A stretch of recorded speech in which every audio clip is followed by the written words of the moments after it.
Most of the residents of this Japanese village are dolls, and the reason why is kind of creepy. You see, in the early 2000s, a woman was visiting her dying father, and while she was there, she made a scarecrow to put in the garden. Now, she dressed this scarecrow in her father's old clothes, and this is where the story gets weird. Someone walked past it and said hello, thinking it was actually her father, and for some reason, after this, the woman started to replace more family members and other residents throughout the village, until she had made over 400 dolls. I got a few all dolls. One tries to kill me. She was sucking the life out of me. I'll do it myself. I find out she is demonic. Well, I choose life and God. In the case you will say, you can't hurt anyone else. These two girls accidentally invited a demon into their doll. During 1970, a girl named Deirdre was gifted a Raggedy Ann doll for her 25th birthday by her mother Larry. After a few nights had passed, the doll began to move to different rooms on its own. Notes began manifesting randomly in the apartment, saying things like "help us" or "help Cal," so they would call a psychic meeting. The clairvoyant channeled the spirit of a 7-year-old girl who died in this land before the house had even been built.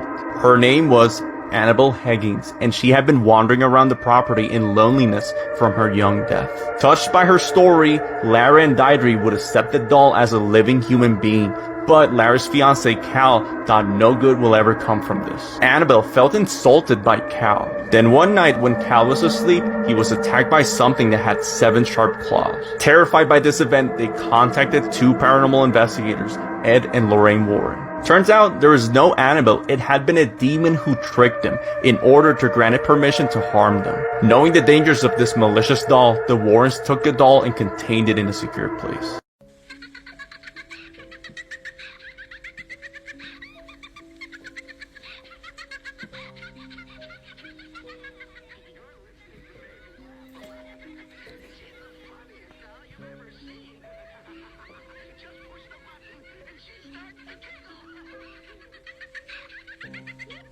Isn't Baby Laugh-A-Lot a creepy doll? People have claimed that it would turn on by itself and start laughing without batteries. It's been said it also scared children so bad they had to get rid of it. Has anyone on here had a Baby Laugh-A-Lot and have it start laughing without batteries, or any other spooky stories about it? Please let me know in the comments. I kind of want to find one and see if it's haunted. I'm not saying they are haunted, but I mean, come on. Why would they start laughing all by themselves without batteries? That's pretty crazy. Imagine if it was in your kid's room and they were trying to fall asleep and it just started laughing. Oh my goodness.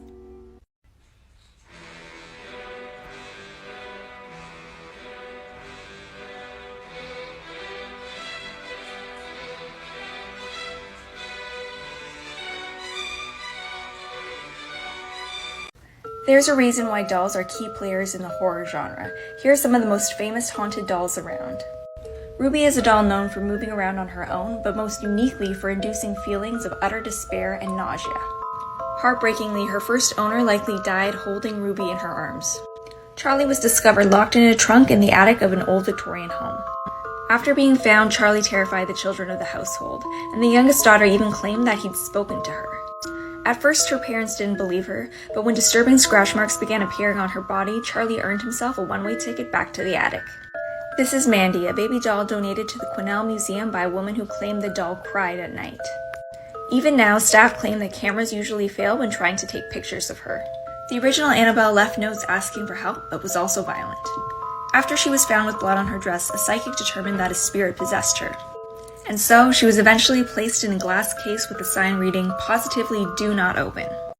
This woman owned a lifelike doll pictured right behind me. She noticed it was moving and acting strange at night, so she called some investigators to see what was going on with it. What happened next is terrifying. I'm gonna roll the clip right now.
story of the haunted doll, Okiku.